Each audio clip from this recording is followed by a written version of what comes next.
El Centro Académico de la Memoria de Nuestra América presenta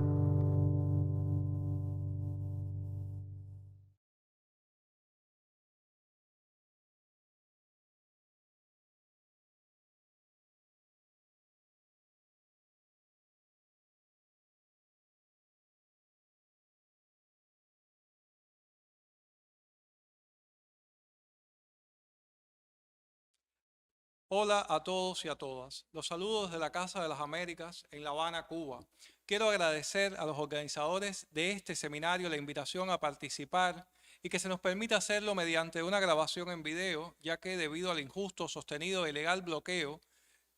económico, financiero, comercial que los Estados Unidos imponen a Cuba, no podemos tener acceso a una herramienta como Zoom, la cual, como se sabe, ha sido fundamental en estos tiempos de pandemia para seguir conectando a las personas en función de proyectos e intereses comunes. Me corresponde abordar el tema de la presencia de México en el archivo de la Casa de las Américas y lo haré de una manera panorámica, refiriéndome someramente a parte de esos fondos que en realidad esperan por investigaciones más exhaustivas y publicaciones como las que se han hecho sobre las papelerías y los diálogos con Cuba de una figura como Julio Cortázar. He escuchado decir a investigadores de diversas regiones que la historia intelectual de nuestra América durante la segunda mitad del siglo XX no podría contarse sin recurrir a los archivos de la Casa de las Américas. Como es sabido, innumerables escritores y artistas, protagonistas indiscutibles de los procesos culturales del continente, visitaron esta institución, se vincularon a sus proyectos e intercambiaron con sus trabajadores. Las evidencias de esas relaciones son diversas y se expresan a través de las varias colecciones de un acervo que incluye libros, revistas, grabaciones de audio, materiales audiovisuales diversos, obras de arte, cartas, impresos, etc. La Casa de las Américas fue una de las primeras instituciones creadas por la revolución que, liderada por Fidel Castro, se enfrentó a una cruenta tiranía y triunfó en enero de 1959. Fue precisamente Aide Santamaría, una mujer clave en la lucha insurreccional, participante en 1953 en el asalto al cuartel Moncada, directamente involucrada también en la epopeya insurgente desde la clandestinidad, la sierra y el exilio, quien tendría a su cargo la creación de la casa. Ella convocaría personalmente a escritores, artistas e intelectuales muy diversos con el objetivo de dar a conocer en Cuba y en todo el continente las creaciones de nuestros pueblos. De ese tiempo fundacional datan muchos de los más antiguos documentos atesorados, resultantes de un intercambio que se desarrolla fundamentalmente a propósito de los eventos y a la solicitud por parte de la Casa de colaboraciones como textos para las revistas, libros para la biblioteca, obras de arte popular para un museo que se quería crear para exhibir estas piezas de arte popular de manera permanente. Cada actividad generó su propia papelería, eh, sus fotografías, grabaciones en muchos casos, e impresos, los cuales dieron lugar al nacimiento de las diversas series documentales, expedientes personales, expedientes institucionales, de eventos, etc. La multiplicidad de áreas de la institución, una revista, o varias revistas serían luego. La primera que se creó es la revista Casa de las Américas, pero luego se irían creando también una revista de teatro, una revista de música, una editorial, direcciones de teatro, de música, de artes plásticas, y la necesidad de que todos los especialistas principales de la institución estuvieran al tanto del intercambio epistolar para poder proyectar su trabajo, establecer nuevas conexiones y potenciar acciones y experiencias, conllevó a que estas cartas, este intercambio, este diálogo con una misma persona, se agrupara de manera consecutiva, las cartas recibidas, las respuestas, y de algún modo, independientemente de a qué área en particular estaban dirigidas estas cartas, se puede perfectamente hoy, tiempo después, analizar, estudiar, profundizar en el vínculo de ese intelectual, de ese artista, de ese escritor, con la institución en sentido general y con los muchos interlocutores diversos dentro de la institución con los que sostuvo correspondencia. Eso nos permite hoy, como decía, analizar con cierta facilidad la naturaleza específica, accesible a través de esta correspondencia de las relaciones de cada remitente con la institución. Y bueno, de hecho son precisamente esas cartas, ese intercambio, alrededor de unas 3.000 cartas en total, el tesoro más preciado de nuestro archivo. Todas estas cartas puestas en diálogo con otros materiales, con las fotografías, con las grabaciones en audio, con los documentos de gestión e impresos, y también con los materiales de archivo vertical desarrollado por nuestra biblioteca, son en verdad un testimonio ineludible del devenir intelectual de nuestra América en un periodo particularmente rico, particularmente intenso. México y los mexicanos, por supuesto, estuvieron presentes en la institución desde el comienzo mismo. Entre el 14 y el 20 de diciembre del propio 1959, la Casa de las Américas realizó una Semana Mexicana, la primera que se dedicó íntegramente a un país del continente. Las acciones desarrolladas durante esta jornada contaron con el apoyo de la Secretaría de Relaciones Exteriores y también de la Embajada Mexicana en Cuba, e incluyeron conferencias, conciertos, recitales, una exposición de pintura y grabado. Esa misma muestra viajó a inicios del siguiente año a la ciudad de Santiago de Cuba. Pocos días después, el 25 de enero de 1960, como parte de las acciones del primer concurso literario hispanoamericano, el cual se conocería a la larga como Premio Casa de las Américas, Premio Literario Casa de las Américas, tuvo lugar un diálogo público entre Carlos Fuentes y los escritores José Baragaño, Guillermo Cabrera Infante, Lisandro Otero y Pablo Armando Fernández. Este conversatorio de entrevistas se promocionó bajo el título ¿Con quién el compromiso del escritor? 2 días más tarde, Fernando Benítez participaría en un encuentro similar, también público, con los escritores cubanos Roberto Fernández Retamar, Antón Arrufá, Eberto Padilla y Gustavo Eguren.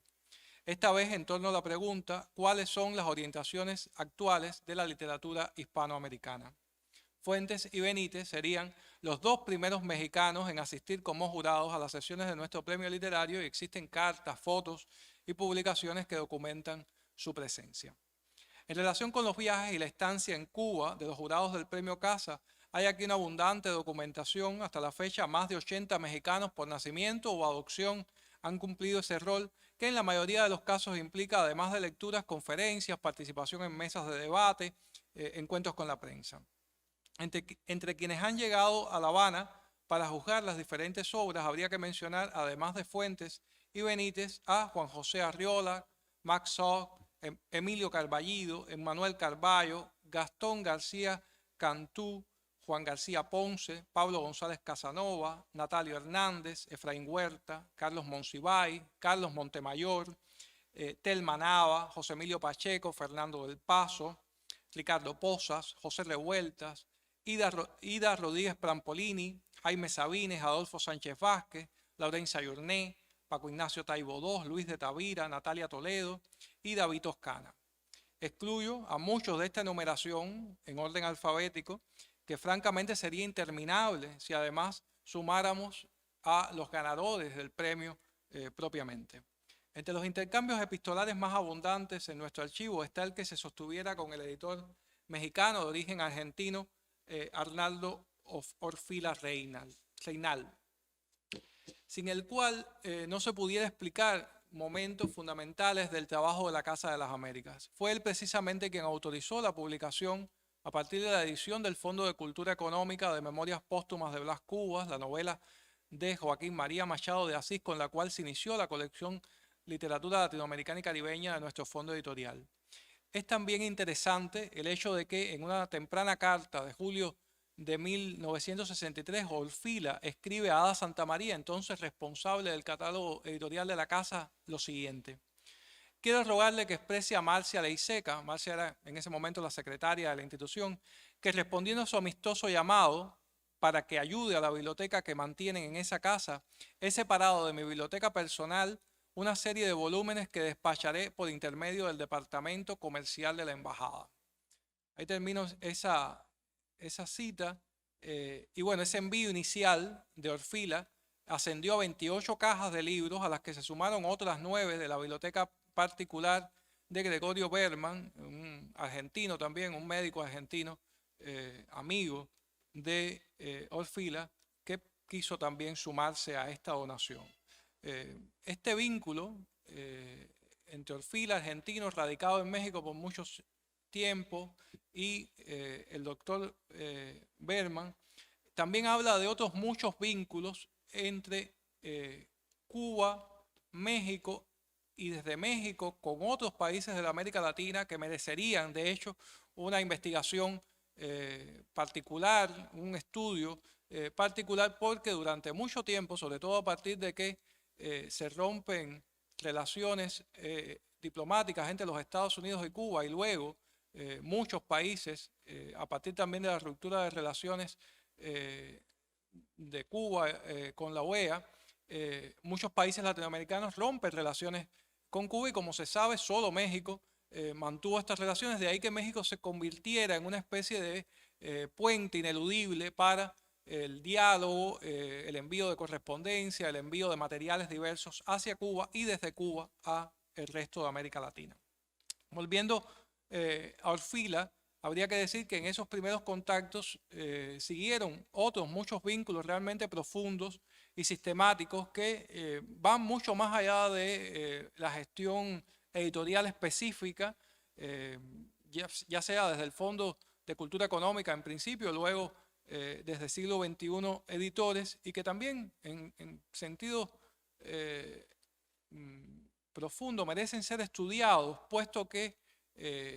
manifiestan, dan cuenta de un sistema de redes intelectuales muy importante en el cual sin duda alguna Orfila es un protagonista absoluto. Estamos hablando de una correspondencia de Orfila con la casa que comienza en el año 1962 y se va a mantener durante 3 décadas de un intercambio sostenido muy, muy importante. Especialmente interesante también resulta la correspondencia sostenida entre Retamar y Octavio Paz. Estas cartas tremendamente afectuosas y no exentas de polémica, atendiendo a las conocidas posturas políticas divergentes de ambos intelectuales, abarcan un periodo que va desde 1962 hasta finales de 1967. El mexicano escribe al cubano desde París, Kabul, Ítaca en los Estados Unidos, pero sobre todo, como es de suponer en esa época, desde Nueva Delhi, donde fungía como embajador de México. Una de las cartas de paz, escrita el 5 de junio de 1964 y dada a conocer en el número 195 de la revista Casa, correspondiente a abril-junio de 1994, en ocasión de los 80 años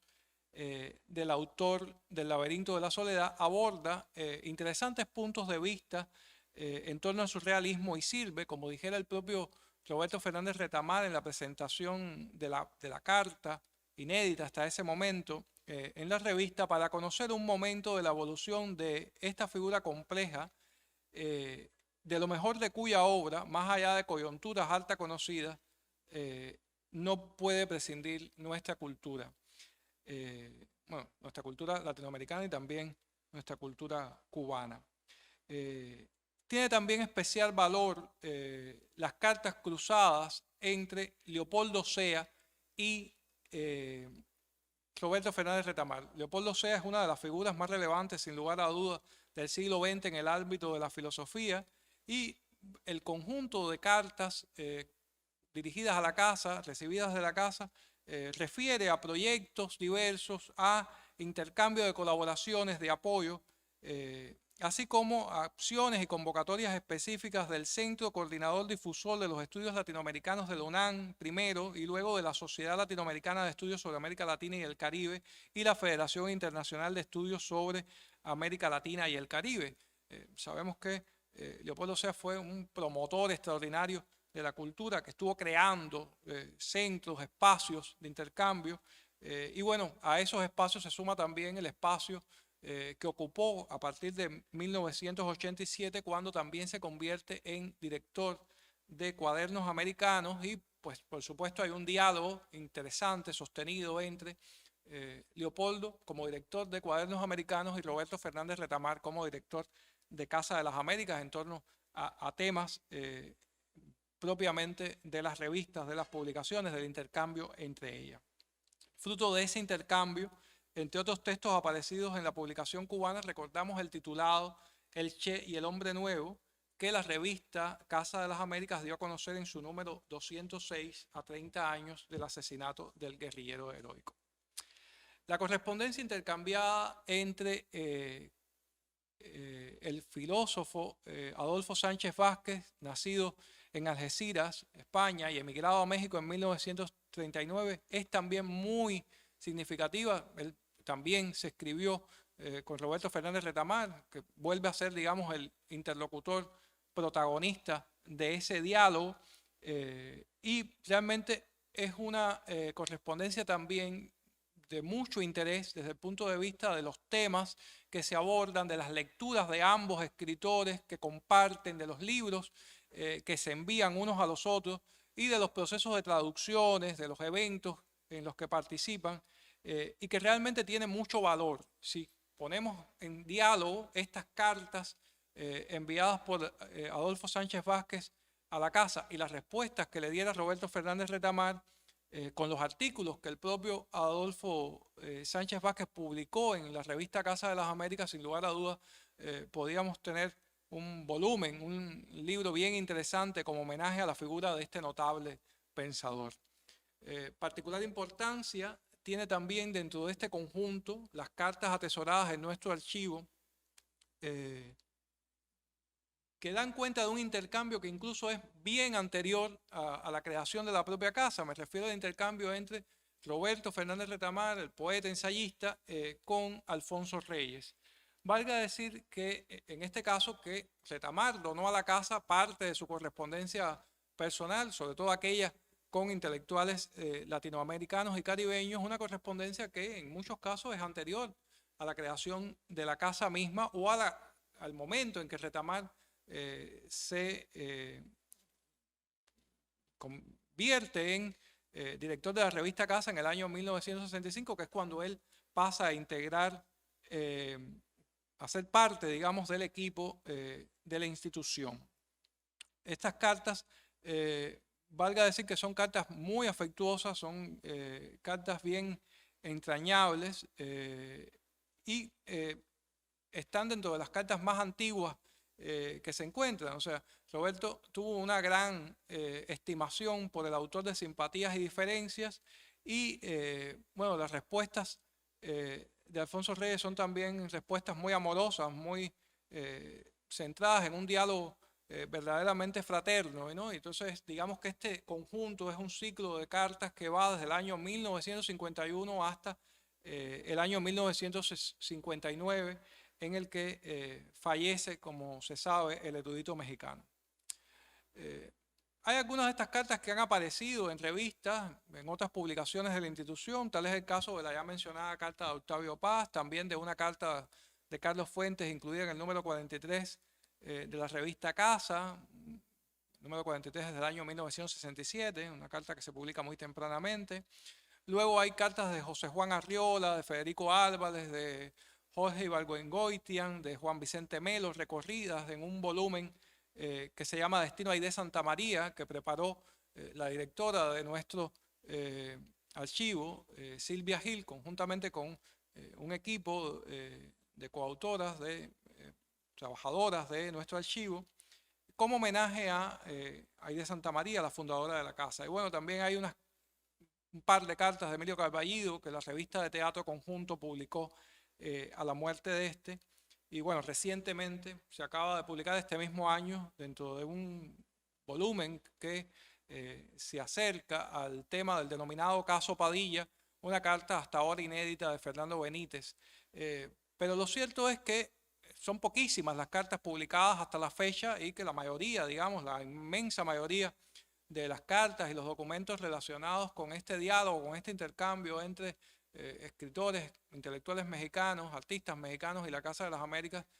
se encuentran hasta este momento totalmente inéditas y apenas han sido consultadas por investigadores externos a nuestra institución. Habría que hablar también, pensando ya en el archivo, digamos, como el conjunto de todos esos materiales diversos a los que aludíamos al principio, en las grabaciones de la serie Palabra de esta América, que incluyen más de 50 cintas de autores mexicanos, entre ellas una de Juan José Arriola, 9 cintas de Efraín Huerta, ahí hay poesía, y también conferencias. Hay una cinta de José Agustín, 2 de Carlos Montemayor, en el caso de Carlos Montemayor, una con poesía y otra con fragmentos de una de sus novelas. También hay una cinta de Fernando de Paso. Hay cintas de 4 de los participantes en la antología La Espiga Amotinada de 1960, de Óscar Oliva, de Juan Bañuelos, de Jaime Labastida, una de Heraclio Cepeda con cuentos. Y bueno, también están grabadas las voces de Sergio Galindo, Carlos Monsiváis, Luis Llanes, Telma Nava, Juan de la Cabada, Pablo González Casanova, Elide Hortari, Alonso Aguilar Monteverde. Es decir, evidentemente podemos ver que hay un espectro muy grande que va desde escritores hasta ensayistas, filósofos, economistas. Digamos que hay una gran diversidad de archivos que recogen textos, poesía, narrativa, conferencias de estos autores.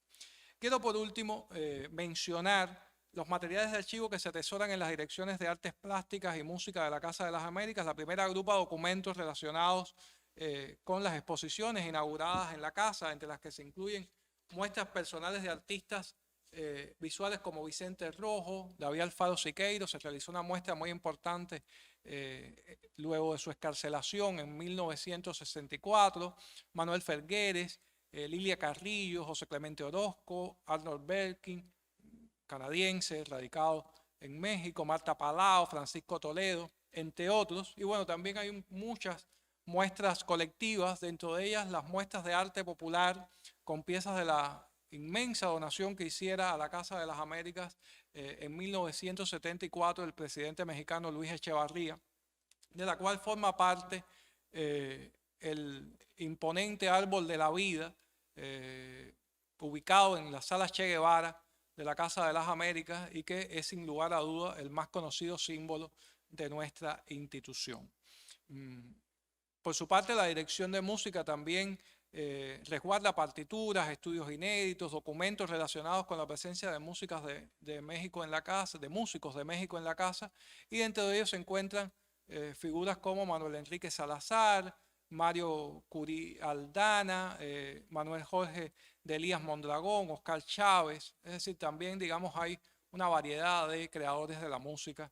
y lo mismo ocurre también con el teatro, aunque digamos que la mayoría de los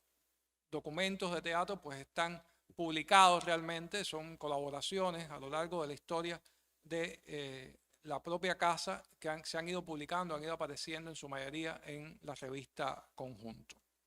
nuestra revista de teatro latinoamericano y caribeño. Cierro ya, y para hacerlo me gustaría citar un fragmento de las palabras pronunciadas por la fundadora de la Casa de las Américas, Aide Santamaría, durante la inauguración de una exposición organizada por nuestra institución en la sede de la Secretaría de Turismo de la Ciudad de México y que se inauguró el 15 de abril de 1975. Dijo entonces Aide: Cuba no viene a México como una extraña, ni se siente entre extraños. ¿Cómo podría ser de otro modo si no constituimos más que pedazos y pedazos indisolubles, unidos de una misma América, la nuestra?